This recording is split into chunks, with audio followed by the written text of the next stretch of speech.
अस्सलामुअलैकुम। उम्मीद करता हूँ आप सब लोग खैरियत से होंगे। मैं बिलाल अहमद ख़ान न्याज़ई एक नई वीडियो के साथ आपकी खिदमत में एक बार फिर से हाज़िर हूँ।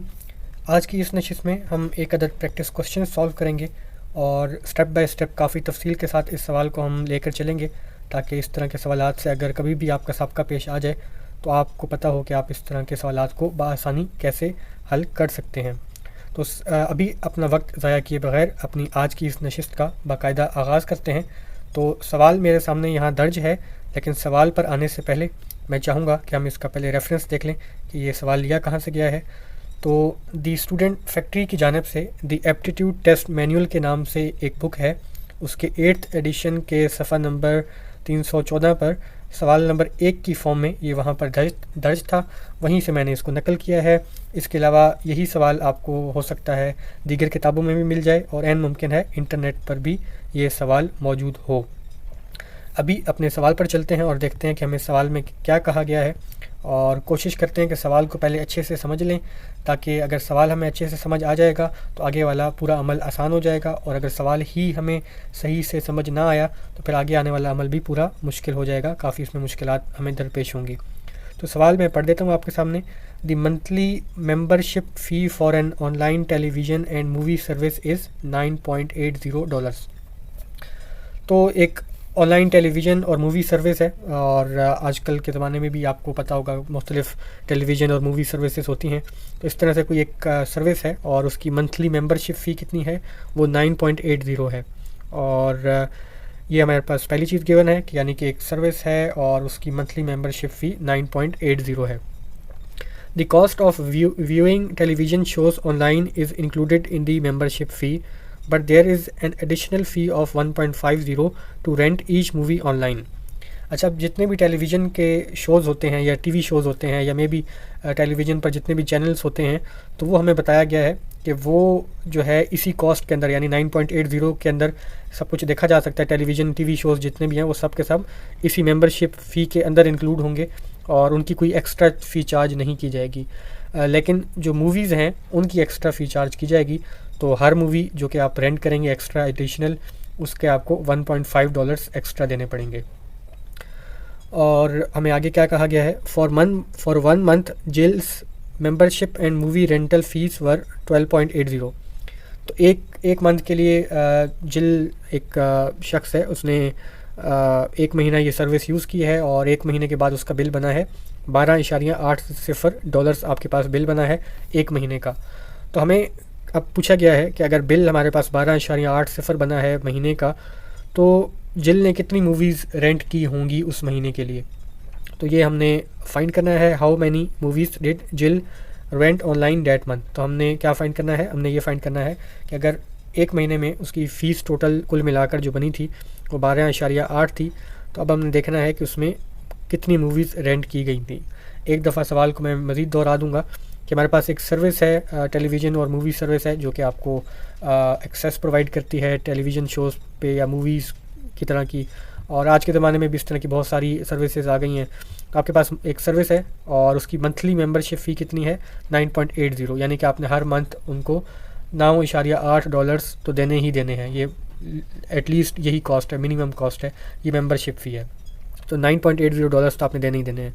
और इस $9.80 में आप जितने मर्ज़ी चाहे टीवी शोज़ देख सकते हैं। तो टीवी शोज़ पर कोई पाबंदी नहीं है, आप जितने मर्ज़ी टीवी शोज़ देखना चाहें वो देख सकते हैं, क्योंकि टेलीविज़न शोज़ की जो या टीवी शोज़ की जो कॉस्ट है वो इसी 9.80 के अंदर कवर हो जाती है। अब आपको कहा गया है कि लेकिन अगर आप मूवी देखना चाहते हैं तो मूवी के लिए आपको एडिशनल फ़ी पे करना पड़ेगी, और एक मूवी के लिए आपको $1.5 एक्स्ट्रा देने पड़ेंगे। तो और अब हमसे क्या पूछा गया, अब हमसे पूछा गया कि अगर जिल का बिल एक महीने की सर्विस यूज़ करने के बाद 12.80 आया है, तो अब हमने बताना है कि उसने मूवीज़ कितनी देखी थी। ठीक है, तो हमारे पास सवाल है, उम्मीद करता हूँ आपको बिल्कुल सही से समझ आ गया होगा। अब इस सवाल के सोल्यूशन की तरफ चलते हैं। तो स्टेप बाय स्टेप लेकर चलेंगे। To solve this problem we can proceed as step 1 हमारे पास है। तो मैंने क्या किया स्टेप 1 में, लेट, और मैंने यहाँ पर 2 अल्फ़ाबेट्स यहाँ पर मैंने डिफ़ाइन कर दिए हैं कि जिनके ज़रिए से मैं किस चीज़ को डिनोट करूँगा वो देख लेते हैं। तो मैंने पहला अल्फ़ाबेट यहाँ पर जो डिफ़ाइन किया है वो है स्मॉल बी, और स्मॉल बी किस चीज़ को रिप्रेजेंट करेगा, small b total bill for the month जो कि डॉलर्स के अंदर है उसको रिप्रेजेंट करेगा। तो आपका एक महीने का जितना बिल आया है उसको मैंने स्मॉल बी से रिप्रेजेंट कर दिया है और इस बिल के यूनिट्स कितने हैं, डॉलर्स में हैं। इसी तरीके से मेरे पास जो दूसरा अल्फ़ाबेट है वो स्मॉल एन है और स्मॉल एन क्या रिप्रेजेंट करेगा, स्मॉल एन रिप्रेजेंट करेगा नंबर ऑफ़ मूवीज़ रेंटेड, यानी कि मूवीज़ कितनी रेंट की गई थी उस मंथ में, जिस मंथ की बिल की हम बात कर रहे हैं। तो यहाँ पर हमारे सवाल में 2 वेरिएबल्स गिवन थे और हमने उनके लिए 2 अल्फ़ाबेट्स असाइन कर दिए हैं। और यहाँ पर एक चीज़ यहाँ पर देख लें और कि यहाँ पर हमारे पास 2 वेरिएबल्स हैं और हमें पता है कि, या अगर आपको हो सकता है आपने पहले भी पढ़ चुके हों इंडिपेंडेंट और डिपेंडेंट वेरिएबल के बारे में कि क्या होते हैं इंडिपेंडेंट और डिपेंडेंट वेरिएबल, और अगर नहीं पढ़ा तो मैं फिर दोबारा दोहरा देता हूँ कि ऐसा वेरिएबल जो कि दूसरे पर डिपेंड कर रहा हो उसको डिपेंडेंट वेरिएबल कहते हैं, या ऐसा वेरिएबल जो दूसरे पर इन्हिसार कर रहा हो उसको हम डिपेंडेंट वेरिएबल कहते हैं, और ऐसा वेरिएबल जो दूसरे पर डिपेंड या इन्हिसार ना कर रहा हो उसको हम इंडिपेंडेंट वेरिएबल कहते हैं। और हमें ये भी पता है कि डिपेंडेंट वेरिएबल को हम वाई एक्सिस पर यूजुअली प्लॉट करते हैं और इंडिपेंडेंट वेरिएबल को हम एक्स एक्सिस पे प्लॉट करते हैं। तो यहाँ पर अगर आप दोनों वेरिएबल्स आपके पास हैं, बी भी है एन भी है, तो अगर आप गौर करें तो आप क्या बता सकते हैं कि इन दोनों में से कौन सा वेरिएबल इंडिपेंडेंट होगा और कौन सा डिपेंडेंट होगा।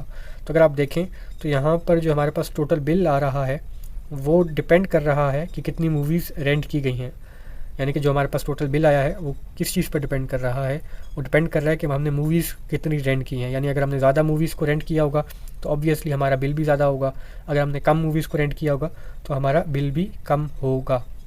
तो यहाँ पर हमारा जो बी है वो एन पर डिपेंड कर रहा है और एन हमारा यहाँ पर इंडिपेंडेंट है, वो हम अपनी मर्ज़ी से चूज़ कर सकते हैं कि हमने एन कितनी मूवीज़ देखनी है, कितनी मूवीज़ रेंट करनी है, वो हमारी अपनी चॉइस है।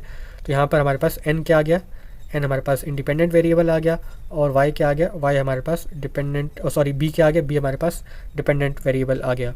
अब इसका अगर मैं रफ सा ग्राफ बनाना चाहूँ तो मैं यूँ कुछ कर सकता हूँ, और इसके अगर मैं एक्सिस को लेबल करना चाहूँ तो चूँकि डिपेंडेंट वेरिएबल हमारा बी है और बी वाई एक्सिस पे आता है तो यहाँ पर बी आ जाएगा, और इंडिपेंडेंट वेरिएबल हमारा एन है, एन एक्स एक्सिस पे आ जाएगा। तो इस तरीके से आपका ग्राफ की शुरुआत हो जाएगी, आपने एक्सिस को लेबल कर लेना है। तो ये हमारे पास स्टेप 1 हो गया। अब चलते हैं स्टेप 2 के ऊपर। As we know Jill will have to pay $9.80 as monthly membership fee even if he doesn't rent any movie that month. Therefore we can write when n is equal to 0 b is equal to 9.80। अच्छा, हमें सवाल में given था कि जो monthly membership फ़ी है वो है 9.80 और उसमें मूवीज़ इंक्लूडेड नहीं थी। तो ये जो मेंबरशिप फ़ी है ये तो जिल को देनी ही देनी पड़ेगी, क्योंकि ये तो आपकी कम से कम फ़ी है 9.80। अब चाहे आप मूवी देखें या ना देखें आपको ये मेंबरशिप फ़ी तो देनी ही पड़ेगी। तो अब चूँकि हमारे पास ये इन्फॉर्मेशन गिवन है तो हम यहाँ पर लिख सकते हैं कि जब हमारे पास मूवी ज़ीरो भी होगी, यानी हम कोई मूवी ना भी लें, ना भी रेंट करें कोई मूवी, तब भी हमें मंथली मेंबरशिप फ़ी तो पे करनी ही होगी। तो जब n ज़ीरो भी हो तो तब हमारी b की वैल्यू 9.80 होगी, चाहे n ज़ीरो ही क्यों ना हो। तो इसका मतलब क्या है, इसको हम ग्राफ में प्लॉट करके भी देख लेते हैं। उसका मतलब ये है कि चाहे आपका n ज़ीरो ही क्यों ना हो, नंबर ऑफ़ मूवीज़ आपकी ज़ीरो ही क्यों ना हो, आपको $9.80 तो आपको पे करने ही करने हैं। ठीक है, ये तो आपको मिनिमम पे करने ही करने हैं। तो अगर आप इसका ग्राफ ड्रॉ करेंगे तो ग्राफ हमारा यहाँ से 9.80 से शुरू होगा जब n की वैल्यू हमारे पास ज़ीरो होगी। यानी अगर मूवीज़ आप ना भी रेंट करें तब भी आपको 9.80 जो है बिल आपका फिर भी आएगा। तो इस चीज़ से हमने ग्राफ के ज़रिए भी देखा, और ये जो चीज़ मैंने यहाँ पर मैथमेटिकल लिखी है कि when n is equal to 0 b is equal to 9.80, हम पिछले लेक्चर्स में, पिछली नशिस्तों में काफ़ी तफसील के साथ देख चुके हैं। इसका मतलब क्या होता है, अगर ऐसी सिचुएशन आ जाए तो यहाँ पर अगर एक्स एक्सिस पे जो वेरिएबल है वो ज़ीरो हो जाए तो वाई एक्सिस पे जो वेरिएबल उसकी जो वैल्यू आती है उसको हम वाई इंटरसेप्ट कहते हैं। तो यहाँ पर हमारे पास जो 9.80 आया है, जहाँ से ग्राफ शुरू होगा, जहाँ से ग्राफ कट कर रहा होगा वाई एक्सिस को, वो वाई इंटरसेप्ट होगा, और वाई इंटरसेप्ट को हम सी से रिप्रेजेंट करते हैं और उसकी वैल्यू हमारे पास 9.80 आ जाएगी। तो हमने क्या फाइंड कर लिया, हमने यहाँ पर अपना वाई इंटरसेप्ट फाइंड कर लिया। अब चलते हैं स्टेप 3 के ऊपर, और स्टेप 3 में हमें क्या लिखा गया है वो मैं आपको पढ़कर सुना देता हूँ। As we know Jill will have to पे additional fee of $1.50 for each movie he rents online. यानी हमें सवाल में गिवन है कि अगर जिल कोई मूवी रेंट करना चाहता है तो उसे हर मूवी के बदले $1.5 एक्स्ट्रा पे करने पड़ेंगे, एडिशनल फ़ी पे करनी पड़ेगी। और आपकी जो मेंबरशिप फ़ी है वो तो है ही है, आपको हर मूवी के बदले अब एडिशनल भी फ़ी आपको पे करनी पड़ेगी जो कि 1.50 है। इसी चीज़ को अगर मैं फॉर्मली लिखना चाहूँ तो मैं फॉर्मली इसको ऐसे लिख सकता हूँ कि with every unit increase in n b increases by 1.5 units, यानी कि जब भी आप n को 1 यूनिट से इंक्रीज़ करेंगे तो आपका b 1.5 यूनिट से इंक्रीज़ होगा। इसका क्या मतलब है? इसका मतलब यह है कि जब भी आप नंबर ऑफ़ मूवीज़ को 1 यूनिट बढ़ाएंगे, यानी कि नंबर ऑफ़ मूवीज़ की तादाद आप मूवीज़ के नंबर की तादाद आप एक ज़्यादा करेंगे, उसमें +1 करेंगे, तो आपका जो बिल है वो इंक्रीज़ हो जाएगा $1.5 से। तो अगर आप इस पर गौर करें तो, बल्कि इससे पहले हम अपने ग्राफ पर चलते हैं। तो इसका मतलब क्या है? इसका मतलब ये है कि जब आप, मैं कलर चेंज कर लेता हूँ ताकि थोड़ा सा बेहतर हो जाए। तो अगर आप इसको 1 यूनिट इंक्रीज़ करते हैं तो हमें कहा गया है कि एक मूवी ऐड करने के लिए, एक मूवी ऐड करने से आपका बिल कितना बढ़ जाएगा? 1.50 आपका डॉलर्स आपका बढ़ जाएगा। तो ये बिल मेरा यहाँ पर आ जाएगा और इस बिल के कोऑर्डिनेट्स क्या होंगे? जब 1 होगा तो यानी मूवी 1 होगी तो इसकी वैल्यू क्या होगी? इसकी हो जाएगी 11.3 हो जाएगी, यानी इसमें 1.5 ऐड हो गया। इसी तरीके से जब आप 2 कर देंगे तो फिर 1.5 ऐड हो जाएगा, फिर जब नंबर ऑफ़ मूवीज़ 3 कर देंगे तो फिर 1.5 ऐड हो जाएगा। तो हमारे पास कुछ इस तरह से लाइन आ रही होगी। और यहाँ पर आपको देखने से पता भी चल रहा है कि जब मैं 1 यूनिट बढ़ा रहा हूँ एक्स एक्सिस पर तो मेरा वाई वेरिएबल 1.5 यूनिट्स बढ़ रहा है। और यहाँ पे ग्राफ से भी हमने देखा और यहाँ से भी हमें देखने को मिल रहा है, यहाँ से भी हमें देखने से पता चल रहा है कि ये क्या है, ये डेफिनेशन किस चीज़ की है? ये स्लोप की है। यानी कि जब हम एक्स वेरिएबल को 1 यूनिट से इंक्रीज़ करते हैं तो वाई वेरिएबल पर जो भी इफेक्ट आता है उसको हम स्लोप कहते हैं। तो यहाँ पर मेरे पास क्या आ गया? मेरे पास स्लोप क्या आ गई? 1.50 आ गई। और स्लोप को हम स्मॉल m से रिप्रेजेंट करते हैं। और ये यही बता रही थी कि जैसे ही हम n को 1 यूनिट से इंक्रीज़ करते हैं तो हमारा b वेरिएबल 1.5 यूनिट से इंक्रीज़ होता है। तो ये हमारे पास स्टेप 3 था। अब स्टेप 4 पर चलते हैं। और हमें पता है कि किसी भी लाइन को डिपिक्ट करने के लिए, उसका ग्राफ ड्रॉ करने के लिए या फिर उसकी इक्वेशन लिखने के लिए हमें 2 चीज़ें दरकार होती हैं। एक उसकी स्लोप दरकार होती है और दूसरा उसका वाई इंटरसेप्ट दरकार होता है। हमारे पास ये दोनों चीज़ें इस वक्त मौजूद हैं। तो हम क्या करते हैं, हम इस रिलेशनशिप की, यानी कि जो b और n के दरमियान रिलेशनशिप है, इसकी हम एक लीनियर इक्वेशन लिख लेते हैं। स्टेप 4 है हमारे पास। Now we can write a linear equation depicting the relationship between b and n। तो हम लीनियर इक्वेशन लिख लेते हैं। लीनियर इक्वेशन की जनरल फॉर्म हमारे पास क्या है? y = mx + c। ये जनरल फॉर्म है। इसमें हमारे पास 4 वेरिएबल्स हैं, ये 4 अल्फ़ाबेट्स हैं। y की जगह यहाँ पर हमारे पास b है, y एक्सिस पर b है। इसी तरीके से x की जगह हमारे पास n है, x एक्सिस पे n है।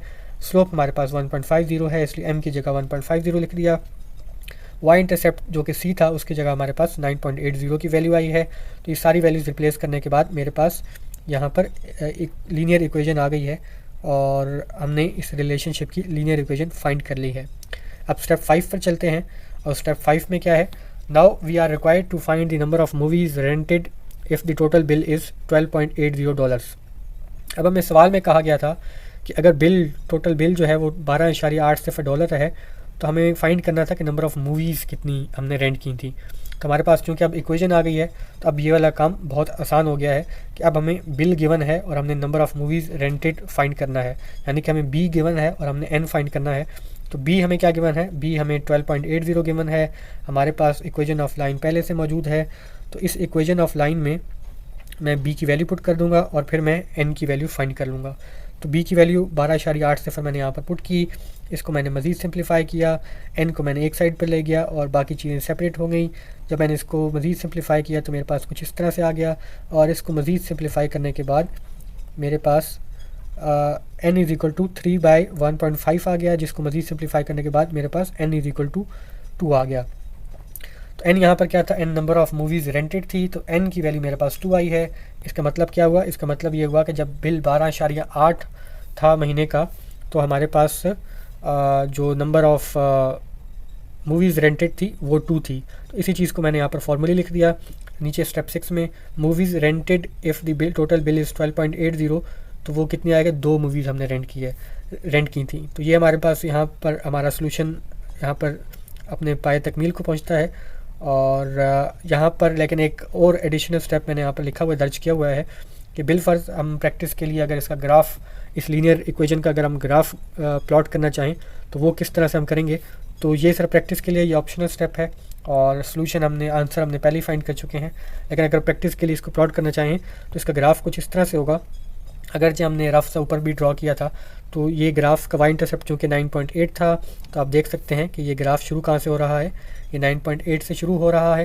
यानी कि जब मूवीज़ रेंटेड या एन की वैल्यू 0 थी तो वाई वेरिएबल पे जो टोटल बिल है या बी है उसकी वैल्यू 9.8 थी। इसी तरीके से इस लाइन की स्लोप भी हमारे पास 1.50 थी, तो हमने इसको सिंपली यहाँ पर प्लॉट कर लिया है। तो हमने सबसे पहले क्या किया, हमने सबसे पहले जो हमारे पास रिलेशनशिप था उसकी एक लीनियर इक्वेशन फाइंड कर ली, और लीनियर इक्वेशन फाइंड करने के बाद हमें जो सवाल में वैल्यूज़ गिवन थी हमने सिंपली वो वैल्यूज़ पुट करके अपना आंसर निकाल लिया। और फिर हमने सबसे आखिर में क्या किया है, हमने सबसे आखिर में अपनी प्रैक्टिस के लिए वो जो हमारे पास लीनियर इक्वेशन आई थी उसको हमने ग्राफ की शक्ल में यहाँ पर प्लॉट कर दिया है। तो यहाँ पर हमारी आज की ये नशिस्त अपने अख्ताम को पहुँचती है। उम्मीद करता हूँ ये वीडियो आपको पसंद आई होगी। अगली मुलाकात तक के लिए मुझे इजाज़त दीजिए, अपना ख्याल रखिएगा और मुझे दुआओं में याद रखिएगा। शुक्रिया।